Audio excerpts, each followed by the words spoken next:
Hey y'all, welcome back to another episode of the Ashleigh Williams Show. I am super excited. This week is going to be so good. Y'all, I got an attorney. I feel like we talk about relationships a lot and I don't have a range, so we're not doing that. But we're going to talk about life after the relationship today with my tennis friend, Yes. Joy Fairell. Yes. Hey, everyone. I'm so excited to have you. Y'all, so everybody know I'm a tennis girly now. At least I try to Me be. too. Yes. Y'all know we had Julius on, who's a tennis friend of mine, but I met Joy last year. Yep. Our teams, I wanted to do mixed doubles, admittedly, to find a man. Didn't work, did not find a man. I did not know that was your intention. Yeah. Girl. I said, I was playing tennis because I genuinely wanted to play tennis, but when Yeah. they said mixed doubles, I was like, the men gonna be outside. They out there with their wife, though. That's what they were married. Yeah. So in mixed doubles, there weren't a lot of teams in our area, so we played all of the North Georgia teams. Yeah. And so I was like, oh, they from Gwinnett. They gonna be punk. That's what she thought. When we walked up on them, they were like, they didn't even know we were there for them. I was like, oh, some new people at McGee. But I saw them, and that is what impressed me. Like, y'all were enjoying each other and Yeah. playing tennis together as couples. And that was, like, I was mind blown for, like, a few hours. I was calling everybody. I was like, y'all, I met some black tennis couples. Like, that never happened. So I appreciate you for saying yes to this. I was like, she Yeah. gonna think I'm stalking her, which I did stalk you a little. Well, I'm easily stalkable. I was that impressed. I don't want to make it seem like that, but like as a young black woman in Atlanta, we Yeah. talked about this a little early on a different show where marriage just seemed so far on the horizon just Yeah. because all the things. So Yeah. to see more than one black couple truly enjoying themselves in their marriage, like that stood out to me. And playing tennis. And playing Because, tennis. y'all, it's hard. You don't see a lot of us on the courts anyway. You automatically assume your opponent does not look like you. Yes. So. So I appreciate you for just showing up in that space. You probably didn't anticipate impacting someone in that way. So I appreciate Definitely not, you but I for really being appreciate here. it. Yeah. When you reached out. I mean, I think that's great, because sometimes you really don't realize who you're impacting and what kind of influence you have and, how you're trying to be the light of the world and just being a good representation. So I really appreciated you reaching out and saying that you were impacted. That's good, though. It's good to know. Like, wow, we're always a reflection of God's love and light and, a reflection of what could be. Yes. So So. thank you. Again, Yeah. I'm going to thank you forever and ever and ever. But before we get started, Yeah. there's a segment of the show called Lemons to Lemonade. Yeah. And my goal is for you to share a story where you've had to turn a trial into a triumph. Okay, well, look, all I do is turn lemons into lemonade. Right. It's my job. But for me personally, I'd probably say the biggest and the best lemonade that I've made, I thought was actually going to be quite tragic. It was actually, before we started recording, I was telling her about this little incident when I was 30 and I had got really sick. Anyway, while I was in the hospital that time, my husband got a job offer out of state to Michigan. And I'm a Georgia girl, y'all, born and raised Decatur, East Side. All day. And so, like, I've never left Georgia. I went to school in Georgia, undergrad, law school, Georgia Everything. Peach to the day I died. Through and So, through. through and through. And so, when he said he had gotten a job in Michigan, I was like, oh, okay, like, we ain't gonna take that. And then, I'm on medication because I'm in the hospital. And he's like, I think I need to really consider it. And, what I didn't want to do as his wife was have him live a life thinking that he missed the opportunity that would have changed his life. And so I was already running my law firm at that time. And so I'm like, how am I going to run my business and move to Michigan? We had a 2-year-old. But I just said, okay, Lord, like I'm going to do it. Like I'm a move. And me moving to Michigan is what catapulted my firm from a low earning firm into building us into a 7-figure firm. Is because I had to learn to get out of the day-to-day and really work on the business, because I couldn't do the day-to-day because I wasn't in the office here in Atlanta. And so I was in Michigan just kind of really building on our systems and our protocol and those things that make businesses run like a well-oiled machine. So I was able to do that for my time in Michigan. And still to this day, my husband and I say that his promotion was my promotion in reality. So it was a lot during that season. I was on a plane every week, every other week or so. but I really learned how to become a boss. Not a lawyer. I mean, I am a lawyer, but I'm really an entrepreneur. I run a company. I'm a CEO. So it allowed me to really take my hands off the day to day and build a company. So that's my lemonade, and I'm still sipping it many years later. Cheers to that first. Cheers. That's some good lemonade. Before we get started, though, there were so many jewels in that story, but one that I want to touch on, because in these dreaded dated conversations, this is one thing that gets brought up. You trusting your husband to go to Michigan was you allowing him to lead you. Yes. But you said you became a boss in that moment. Yeah. You do not have to bow down and lose yourself with following somebody. It could really be the thing that elevates you. Absolutely. I mean, in my relationship, my marriage, I mean, we help grow each other. You know, I'm nothing without him. He's nothing without me, even though we're individuals. But obviously, when we got married, we became one. His success is my success, and vice versa. So we're always very concerned about that. He was so concerned. He knew I was like mortified to have to go up there, but I really was just trusting and just believing and trusting him, and him believing that he had received a word from the Lord, that this was the place and the season that we needed to be. And he was right. I love that. Yeah. Hey, cheers to making lemonade. Okay, so you are amazing in all of your rights. So tell me, who are you? What do you do? You talked a little bit about it, but let's go into it a little bit more detail. So I'm Joy Fairell, and I'm a lot of things. Okay. First and foremost, I'm a child of God. Amen. I'm a wife. I'm a mother. I am a cheer mom. I've been soccer mom. I'm a coach. I'm a mock trial coach. I'm an attorney. I'm an entrepreneur. I'm a juvenile court judge. I'm tennis captain on 3 tennis teams. Yeah, they're yelling. The kids. This. Sorry, y'all. It's okay. We can redo it. Yeah. I heard it. I got kids, so I don't even hear kids when they yell.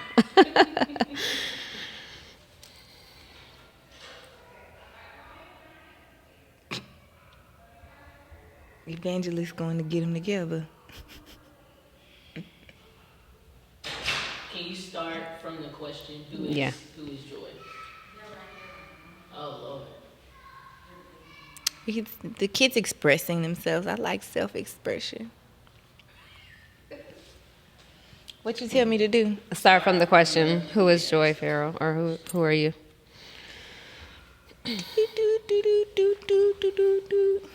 So you said, like, before we get into all that, who are you? Tell us who you are. Okay. I know, yeah.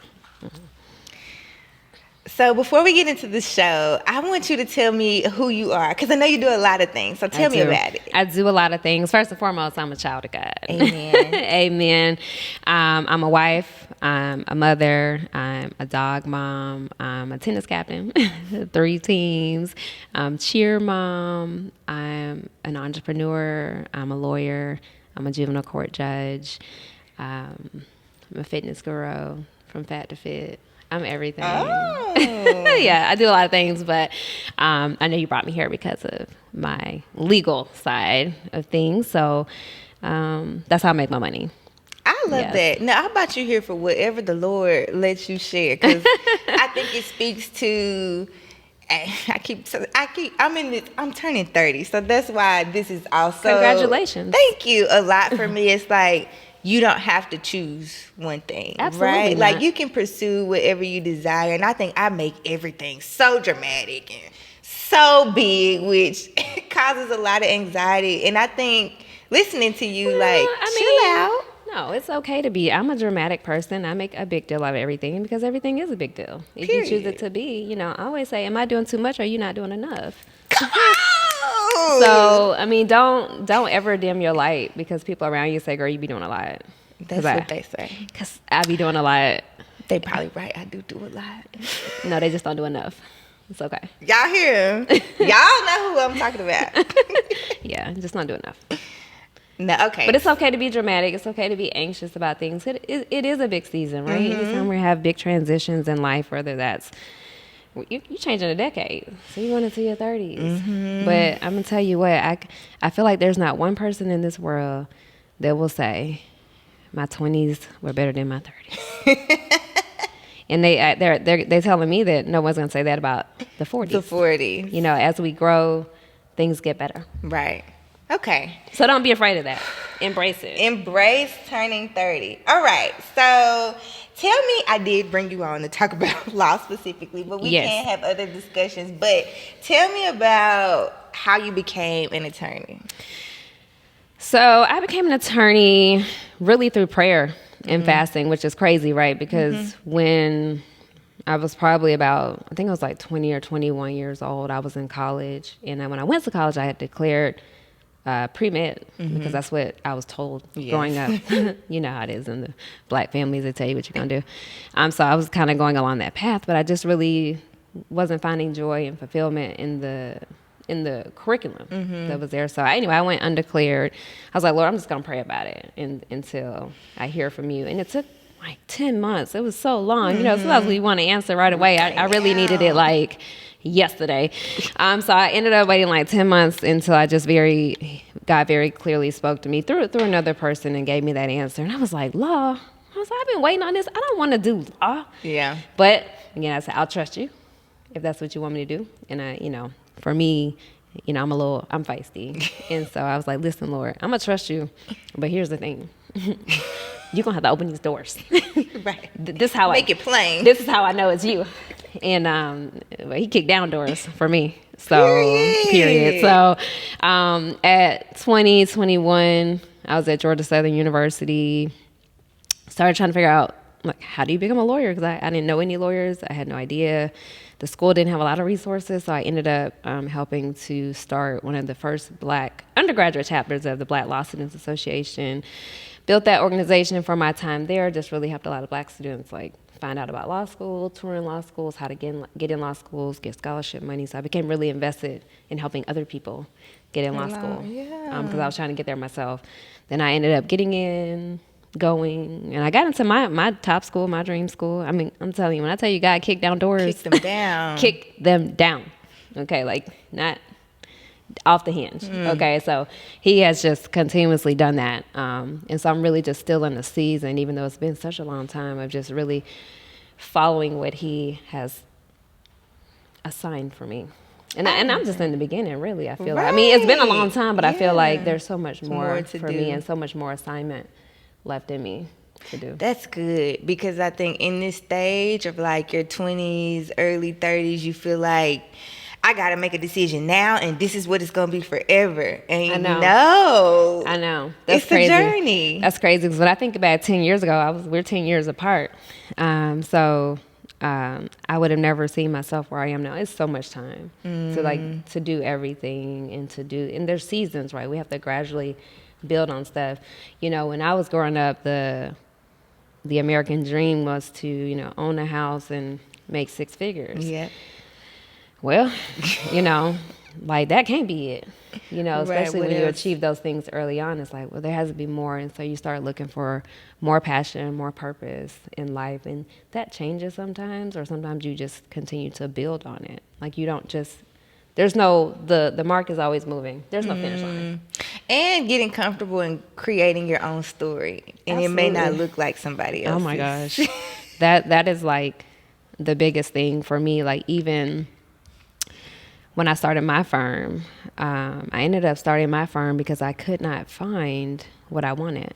And so I had to create what I wanted. And so you may say, well, girl, what is it that you wanted? Well, I wanted a law firm that in particular favored women who wanted to also have a family, because in high careers and high pressure, high power careers, there's always this pressure to choose.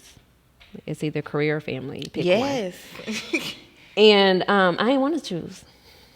Like Cardi B, I can have them both.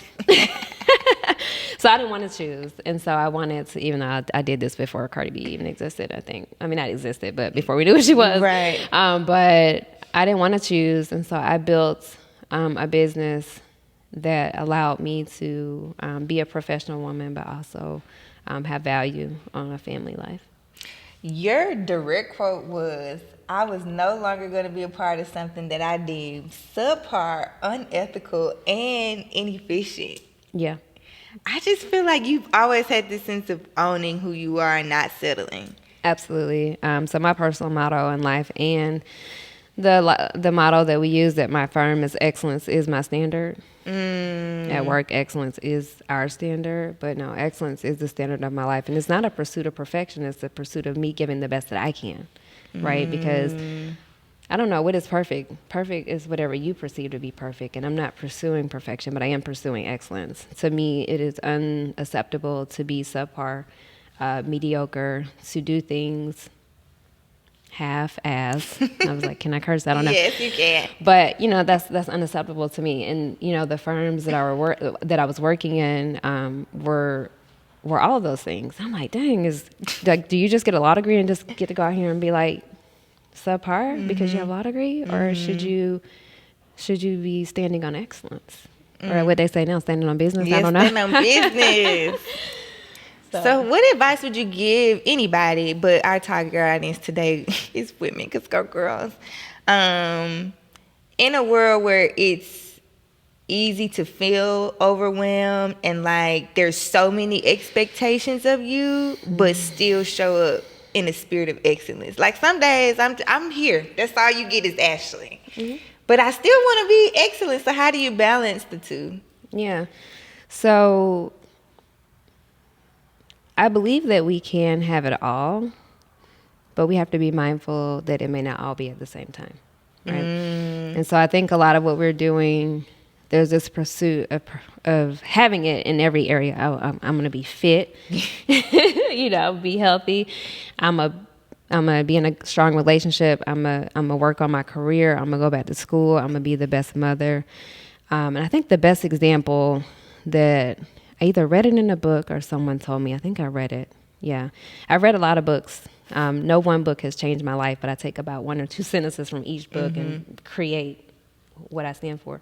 But anyway, the example in this book was that in life, you're going to be juggling balls. Some of those balls are glass. The others are plastic. Okay. So some of those balls we can drop. The glass ones we can't. And so which are glass? Is it your kids? Is it your relationship? Is it your, whatever it is for you? Which your glass for that season, and that's the ones we don't drop. But I do want to caution my mothers. Because a lot of times we do prioritize our children. Kids, yeah. However, like they say on the airplane, you got to put your mask on first. And y'all got to stop dying for your children. And that's really why I actually started playing tennis. And that's why I encourage my ladies to play tennis, is because statistically, working women, women who are mothers, they give everything to everybody else, nothing for themselves. And so doing something for yourself is like strong and healthy and prioritizing you. It is okay to prioritize you. Like when I wake up, I get up early now, but I go to the gym. That's my time. What I'm absolutely going to do is play tennis 4 to 5 days a week. Okay. How do you do that? Well, I took my kids out of some of their activities. Like I'm not about to be running you around every single where you can pick your thing for this season and you pick your thing for this season. Cause mommy got a life too. Have her thing. Yeah, I got a life too. So, and that's okay. I mean, they're young. They'll be fine. I love that. Really making it a priority to prioritize yourself and not get lost. I think that's good. And I know that there are a lot of moms who needed to hear that. It's real. And you think that you're mothering wrong if you're not showing up for the one that's for this, or the one that's the team mom, or the one that's volunteering, or the one that's whatever. But your kids deserve the best mom they can have. And so when you're worn out, tired, exhausted, you're not doing them any good.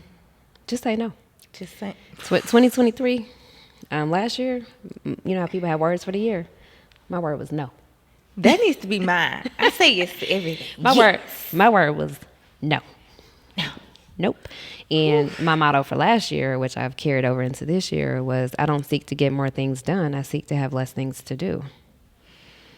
And so it is, for me, and I think everyone should carry this way, it is a privilege to have access to me. It is a privilege to have my time. And so I do not have to give it to you. And I don't.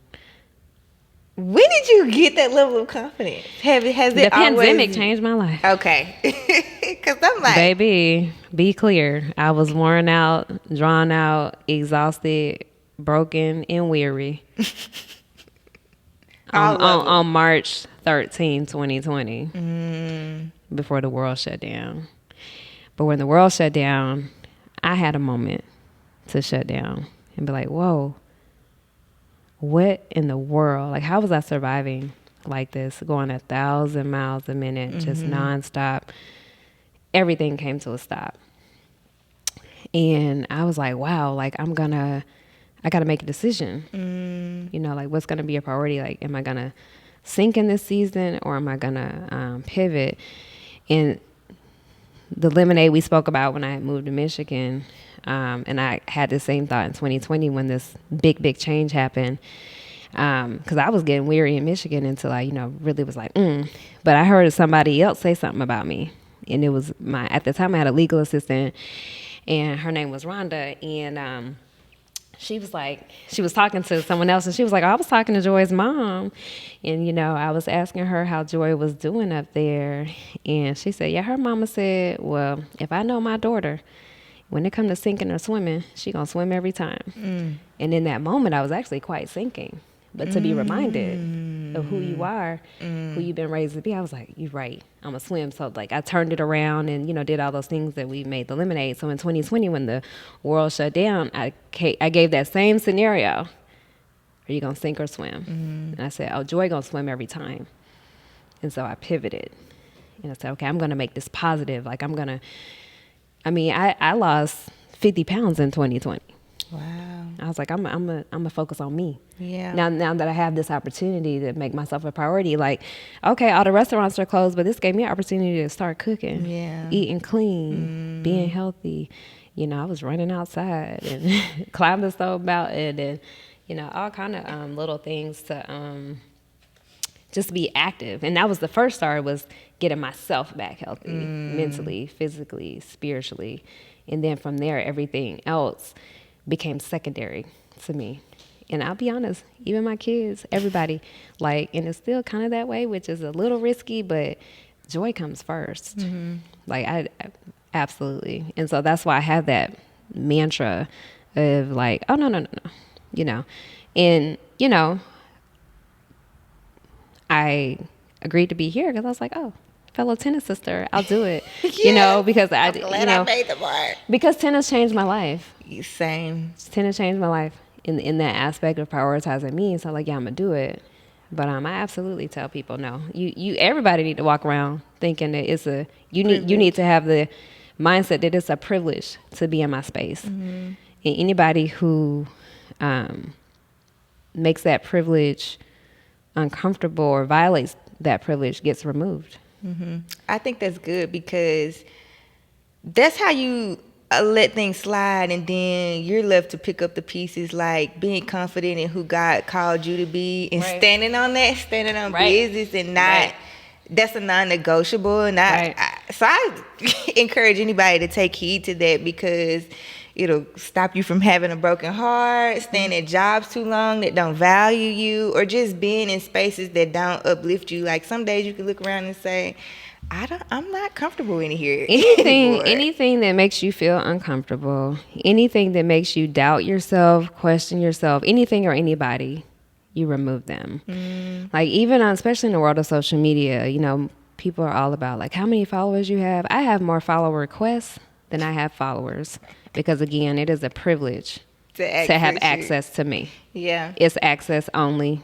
Access granted or access denied. And listen, I know the people that's in my request box.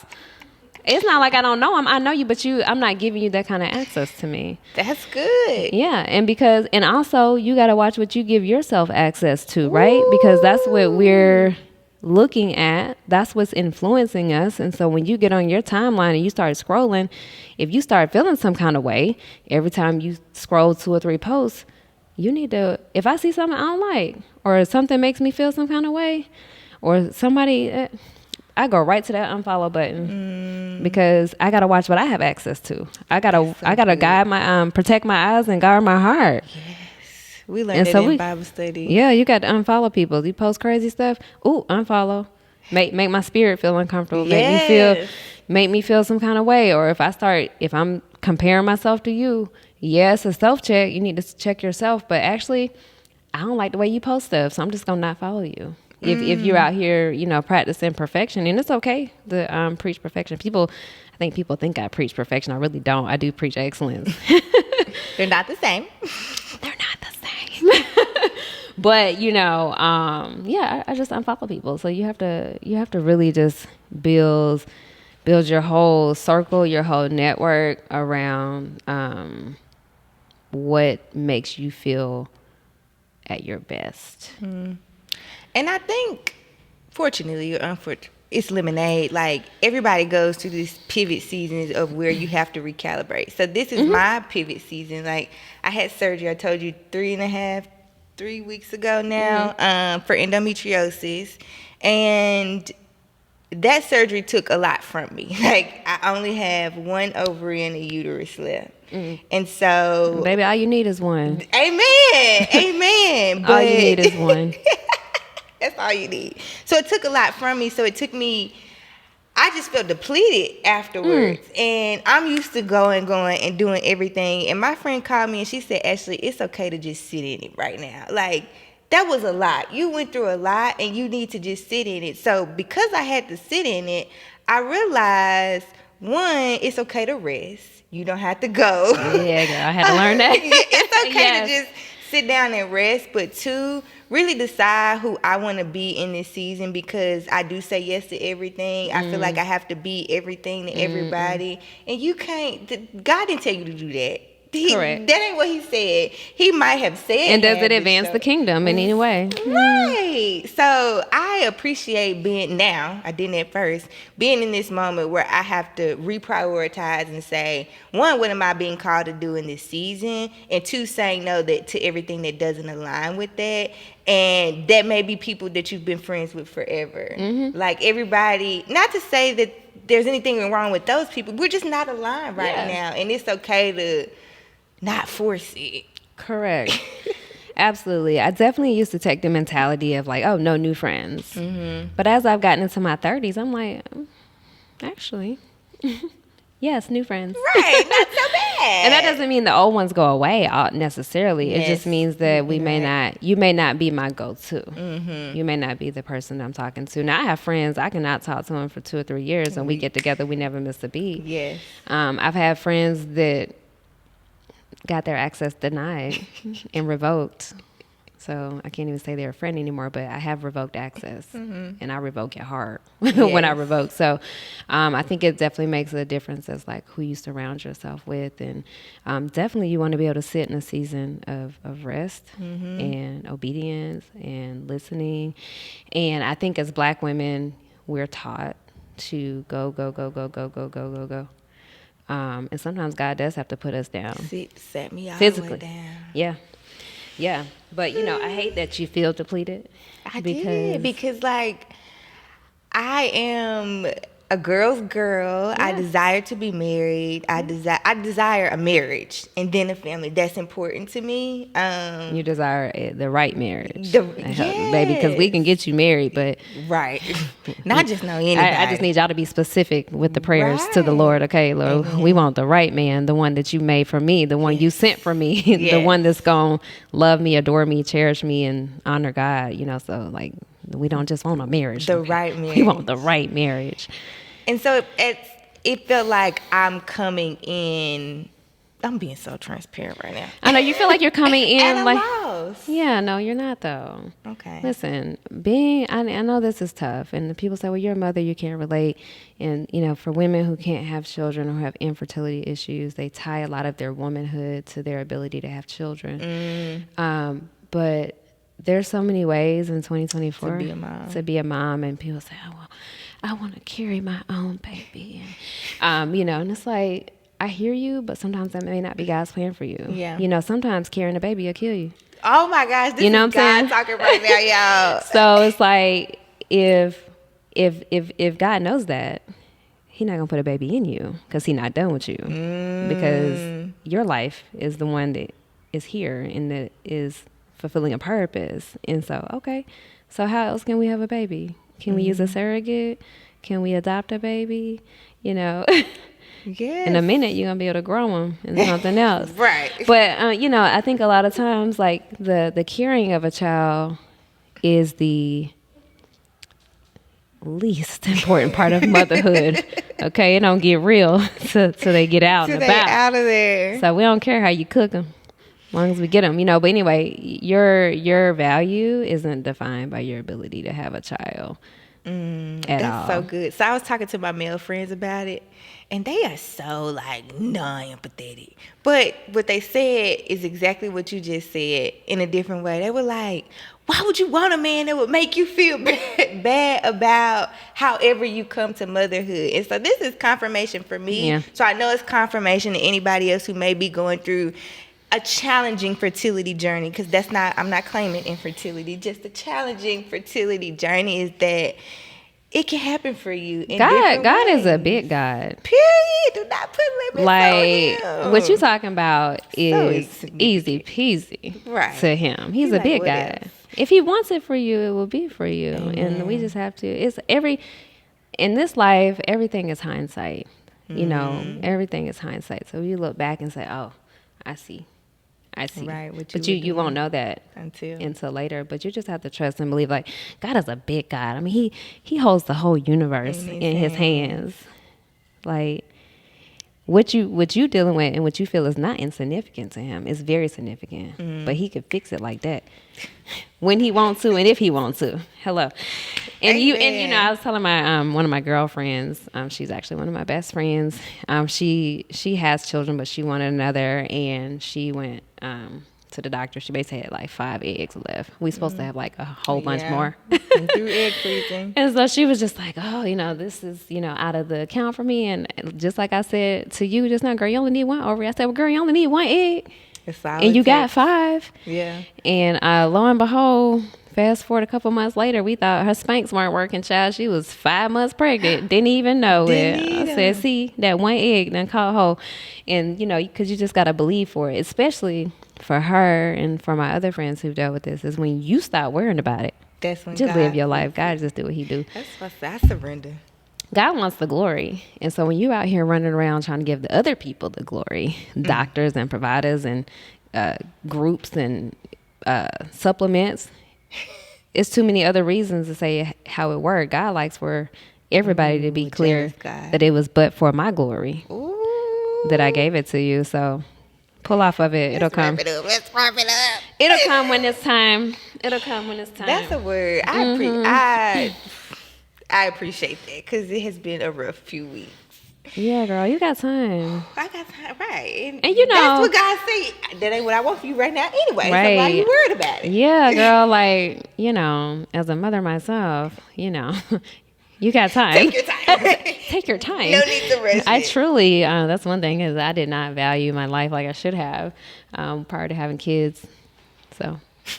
Well, I will enjoy this season of singleness and happiness. For sure, girl. But on that topic of family, so because you own what's your category of law that you practice? Family law. Family law. So I was like, this is the part of the relationship conversation that I can healthily add to. So y'all go wherever else to talk about dating, but we're going to talk about marriage and thereafter.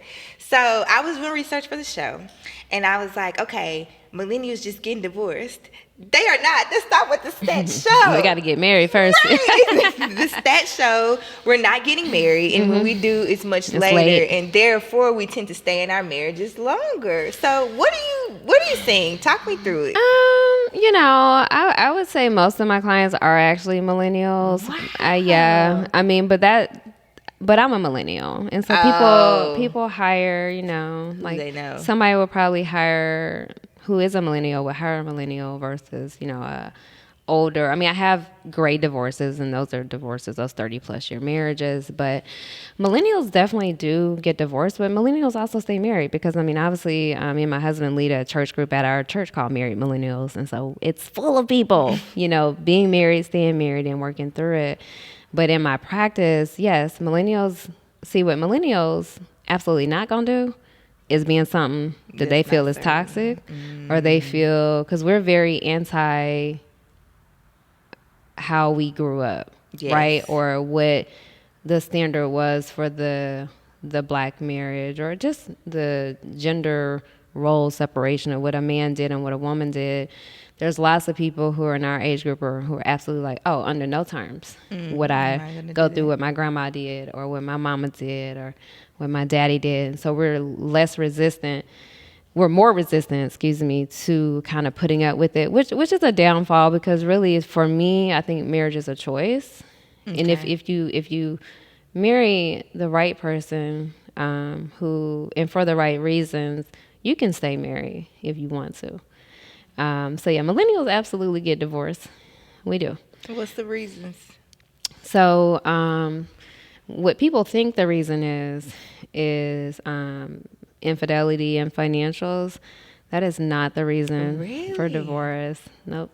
The reason for divorce, especially among millennials, is not being seen and feeling a lack of help in the household or financially. So either way. So a lot of times the men get frustrated on the financial side, feeling like they don't have any help. They're not respected for as much as they try to contribute to the family.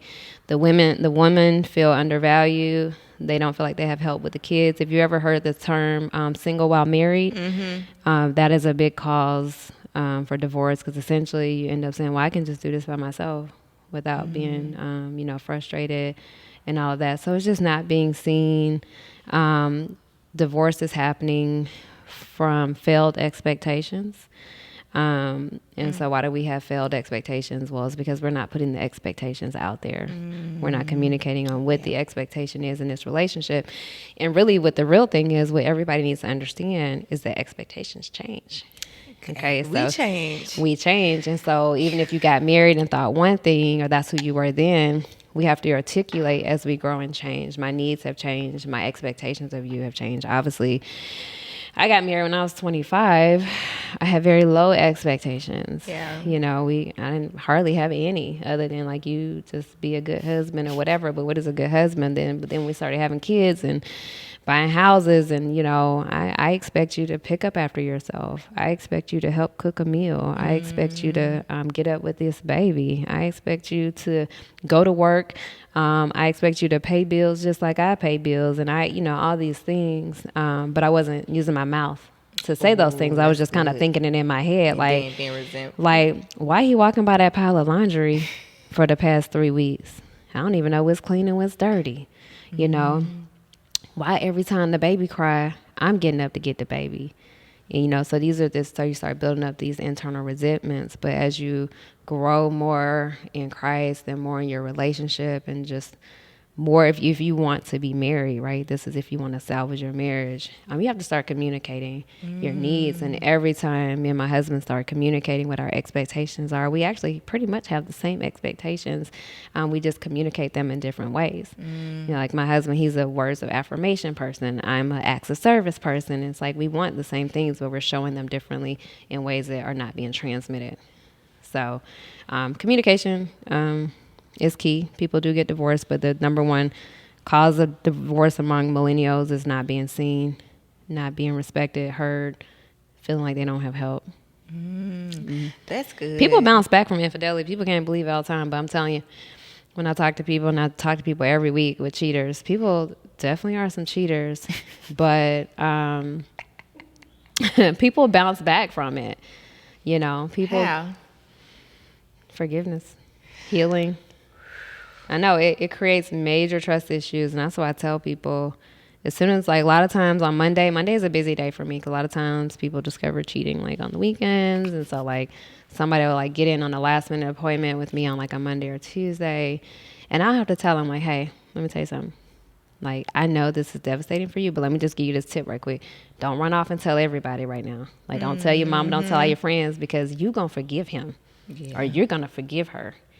Ain't nobody else going to forgive them. And so then you're going to be feeling pressure of like, do I leave my marriage? Because I'm willing to stay, but everybody looking at me like I'm stupid. And so when certain things go on in your marriage, y'all need to handle it in your marriage and then seek professional help for people who are not going to be talking about you behind your back and saying, oh, she's stupid, he's stupid, da-da-da-da-da. They'll never forgive them. And so people can bounce back, they can heal. And for some people, because this is the way God works, God will turn your trials obviously into a testimony. You got people who are leading some of the biggest marriage ministries or leading those ministries because of infidelity, because they almost lost their husband, because they almost lost their wife, because they got stupid and loose. And it was just like this call from God, because God will put you on your back when you about to lose it all. And it's like, you got to make a choice. And some people make the choice and they change. Sometimes it becomes the best thing that ever happened to them. It's the worst thing and the best thing all at once. And they really grow a ministry from that and can preach to others. There's other people who cheat, and that's it. Yeah, that they're gonna leave, and that's gonna be that. But a lot of times when you have infidelity in a marriage, there's so many underlying issues to infidelity. Like people just don't. Most people, there's definitely some hoe type people, but most people don't just go out and cheat on their husbands or their wives. There's definitely underlying issues of the lack of communication, the lack of being seen, and whatever. All those things lead to open doors for the enemy to allow somebody else to woo you, to entertain you, whether that's a DM, whether it's somebody at work, whether it's somebody at the gym. Those doors of opportunity are there because you're full of resentment towards your spouse, and somebody else say something nice. And it's like, oh. Just open the door a little bit. All the devil need is a glimmer. So what would you encourage couples to do to prevent that not being seen, not being heard, like to continue to strengthen your marriage? To communicate and to always self-check first. Like self-check you. I know for me, it was definitely me, sis. And this, like, you know, for me, I'm so... in the spirit of excellence, I feel like, man, I'm doing everything, you know, but I'm doing everything to what's excellent for me. Right. So, self-check first. Definitely try to communicate frequently with your spouse, check-ins, still pursue men. Definitely continue to pursue your wives, date them.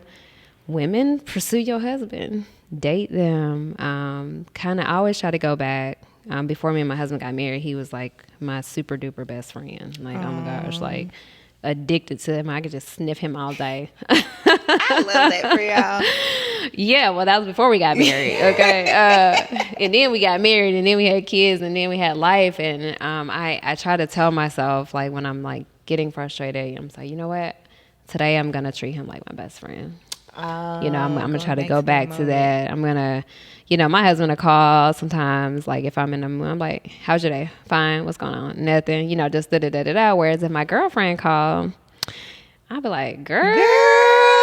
So let me tell you. Da-da-da-da-da. So I had to start giving my husband the energy that I give my friends. Say it again. Give my husband the energy that I give my friends. Yes. Which is like, you know what? Even if you don't want to hear about the office drama or the latest thing, but he actually kind of does. You know, he'll listen. You know, you're like, oh man, and so like, okay, and then he kind of follow up with what's going on. So I try to just take the nothingness of friendship, because friendship is very natural, right? And display it in our relationship, because I don't want to just talk about the kids, right? And you know, the money, and okay, where we going for spring break. I want to just have real relationships. Like, oh, what old buddy was talking about today? Oh, what did he say when you did that? Or, you know, whatever. And just going back to the foundation of the relationship, which is really a friendship. That's important. Y'all don't even be friends. Yeah, and I mean, and you know, plug for us, like tennis is really a great activity for any couple. Number one is physical. Ooh, and the communication that's needed. Oh, child. Yes. Now, if you can play tennis and still be married, you strong, you solid. Like, you know, like you're really solid. Because there were times where I'm like, dang, am I gonna be able to play with my husband, or am I gonna be out here like snappy or whatever. But we actually Why play well. you missed that ball? I know, like, bro, that's you. You know? But it's really good to play with him because even on the tennis court, he's trying to protect me. I was gonna call it out. He if it's up to him, I ain't gonna hit a ball. A ball. He gonna block every single one of them. Last one of them. Coming back my way because he don't want me to have to do it. And so that's kind of, you know, that's really how he is in life. He's like my co-pilot, you know, and you know he's what they call it. He's my wingman. Yeah, he's my wingman. You know, because we have seasons where he's leading in his career and seasons where I'm leading, and I'm more forefront, more visual in the kind of work that I do. But when I tell you he's shooting down the enemy all around me, that's what he do.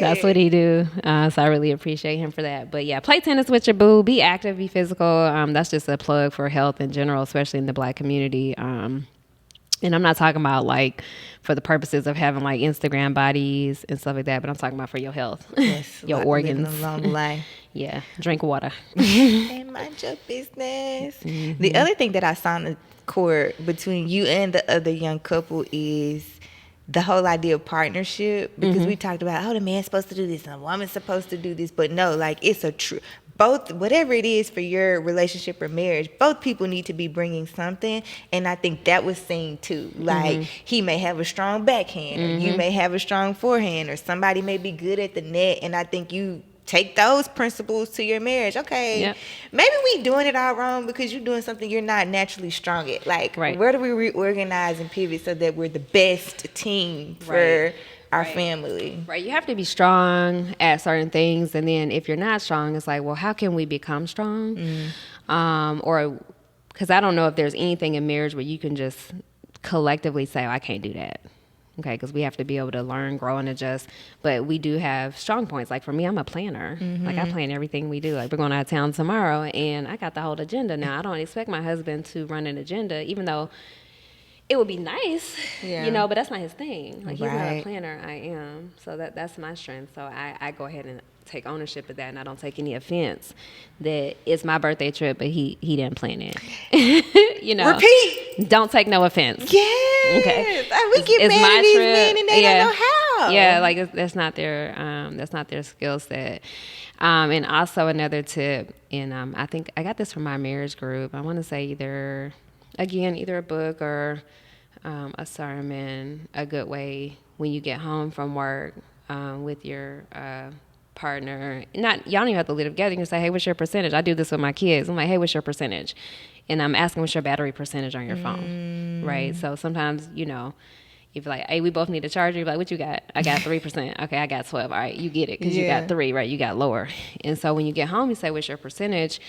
And I might be at 20%, and hubby might be like, all right, I'm at 70, which means, all right, he's going to pull more weight today because I don't have enough battery to do everything that needs to be done. If we're both at 10%, then we both giving grace. Like, you know what? We gonna Uber Eats today. You know what? The kids gonna have to go to bed a little bit early, or you know, whatever. And so just kind of knowing, because you don't know what kind of day somebody had. And so like, what's your percentage? When it's time for my son time to go to bed, I'm like, what's your percent? He'll be like 5. I'm like, good, it's bedtime. And sometimes he'll be like 90, and I'm like, oh no. Right, what do we do? You know, but it's just good to like know where people are, like where they feel, you know, where are you today? How you feel? You know, I do that with my staff too. You know, they come in, you know, you feeling okay today? Did you have a good weekend? Everybody's not gonna be wonderful and cheery every single day. That's good. I like that daily check-ins, because we make assumptions about how people feel, and then we create narratives in our head of why they feel that way. I know, because like, and for me, like even how I answer the phone impacts my husband. So I just be like, hello, you know. But if I'm like, hey baby, you know, like it changes the whole conversation, because he's trying to get a feel for like how I feel. So if I'm low energy or whatever, then he's gonna kind of match that energy. If I call him right now, he's gonna answer the phone like, hey baby, what's going on? You know, and when he doesn't answer the phone like that, I'm like, what's the problem?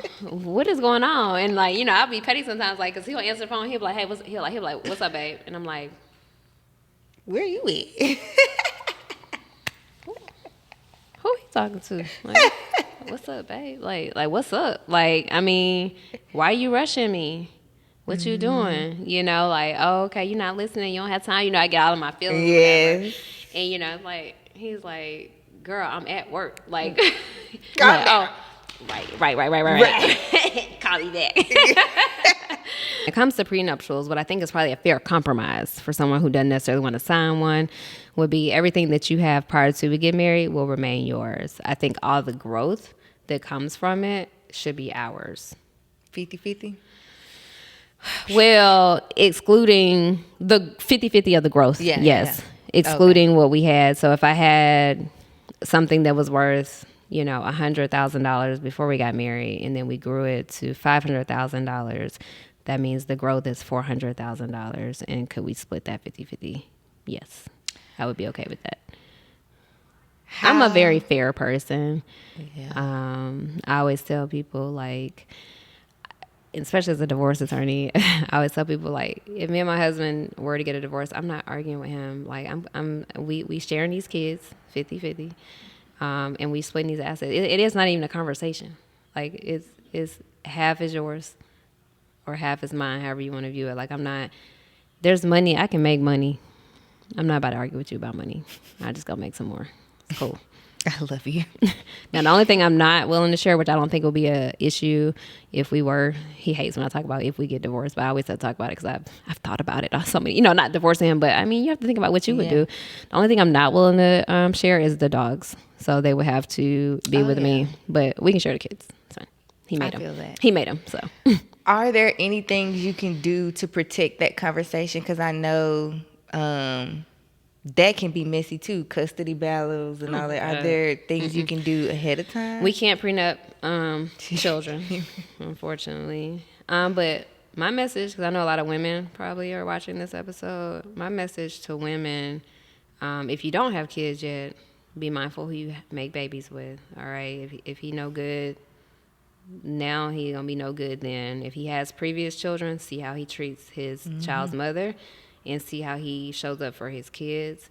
And then also, if you're a mother already, a new mother especially, or a younger mother with younger kids, make sure that you, and y'all in a relationship, make sure you teach him to be active in the kids' lives. When it comes to divorce, a lot of times dads and moms say, oh, everything defaults to the mother. Well, that's because it defaults to us in a relationship, because that's how we make it. We complain about how they get a bath, how they change the diaper, they don't do this right, they don't do that right. And so we end up with the grunt of the work. And so then we end up with kids. And so I tell my clients, and any woman who hasn't gone through this, but in the future, like, do not automatically think that it's your responsibility to single-handedly raise your kids. Like, in the event of a divorce, who's not about to be out here raising kids Monday through Friday, except for every other weekend? Not I. I have a life, honey. You're going to get these kids. You don't get to go live a bachelor's life because this relationship ended. Everything's going to go down for you and me. You know, because a lot of times these guys are getting divorced and they go live a great life. They get a bachelor plat. They go get a little condo in the city. They don't even have car seats in the back seat. They wait for you to bring the car seats, you know, because that's what we set up and established. The divorce becomes a good thing for them because they get freedom from the children and responsibility of the marriage. But women, if you apply that responsibility to the men now, one, they're going to be less likely to walk away from it because they know the impact of them not being in their kids' lives is going to have. So most likely you guys are going to try to work through that relationship. But if it does not work out, do not be a mom that's like, oh, every other weekend I want my kids. You can't do it on your own. You feel like you can do it on your own, and you will be able to do it on your own for a little bit. But one day you're going to wake up completely burnt out. No good for yourself, definitely no good for your children. And then we end up in a situation where now you don't even have custody. So. Okay. Child support. It's not a one size fits all. So I don't think the question is, should you put somebody on child support, male or female? What do you see? What do you see, and what would you advise? Okay, so if you have, I'm going to just say non-custodial parent, because all mothers aren't primary custody and all fathers aren't non-custodial. But if you have a non-custodial parent who is providing for the child in a fair way, there's no need for you to quote unquote put them on child support. When we talk about putting them on child support, so in a divorce, child support is mandatory. Yeah. So that's the thing. So a common misperception though. So first of all, child support is the right of the child. And so that means the mother nor father can waive it. And so it is mandatory in a divorce. So if you're divorcing, there's going to be a child support order. If you have a divorce order without a child support order, you typically have a 50-50 parenting plan, meaning we both have the kids. However, the misperception among most non-custodial parents who really aren't who don't want to pay child support, they say, well, I'll take 50-50 custody to try to avoid child support. Spoiler alert, it is so much cheaper to pay child support than to raise a child. So always know that. But secondly, if there's an income disparity between the parents, just because you have 50-50 doesn't mean you won't pay child support. So if you have somebody, let's say mom makes $65,000, let's say dad makes $125,000. Well, you know what, dad, you still got to pay child support, even though it's 50-50 custody because it's an income disparity. All right. And the laws in Georgia, the purpose of the child support is to put the child in a similar situation that they would be in if they were in an intact household. And so there'll still be child support in that scenario. So be clear that child support is mandatory in divorce. Now, we talk about putting somebody on child support. We're typically talk about going against or going with the Department of Child Support Services. That's going down, filling out an application. You're not married, because everybody's not married, right? Most people aren't. So a lot of times they're just doing child support and custody cases outside of, no divorce, but just custody child support. And so when you put somebody on child support, that means you're putting them through the state agency to be governed. And so you have to make your payment to the state. The state gives the money to the custodial parent. And then if the person doesn't pay, they're keeping up with that. So they're either going to suspend licenses, passports, contempt actions. That's what they mean when you're on child support, because somebody is literally tracking it. Okay, so if you're put on child support, private action like through a divorce or a legitimation, that's for dads who are filing for custody, we're not tracking it through the state, but you're still responsible for paying it. Okay, so you can still go to jail for not paying it. We just have to take you back to court and stuff like that. So if you have a non-custodial parent who is freely providing financial support for your child, you don't necessarily need to go and file a child support case. The best thing you can do is actually talk to a lawyer like my office, and we can run the numbers and say, well, if you did, this is how much they should be paying. Because I think the biggest confusion is, am I getting enough or am I paying too much if you're the non-custodial parent? And so I run worksheets all the time for people to be able to say, I run worksheets all the time for people to be able to say, hey, this is how much the child support should be. This is what's fair. So if you're paying something in this range or whatever. Now, I tell a lot of my non-custodials, and honestly, these are my dads that I'm having this conversation with. They are so hell-bent on being a good dad. They're just putting out money left and right, paying for everything. And they're almost like depleted. And it's like, dang, like I'm just giving so much money. I'm like, hey, you know what? It'll honestly be best for you to go ahead and get on child support, because you're only supposed to be paying $650 a month. You dropping $1,800 a month because you don't want to say no, because you don't want her to ever call you a deadbeat dad. You don't want her to ever say you don't provide for your child. So you just keep giving and giving and giving, and you don't have it to give. And so sometimes it's easier to just have a solid, clear point between you and I. This is what I'm supposed to give you. This is what I'm going to do. And then you do that.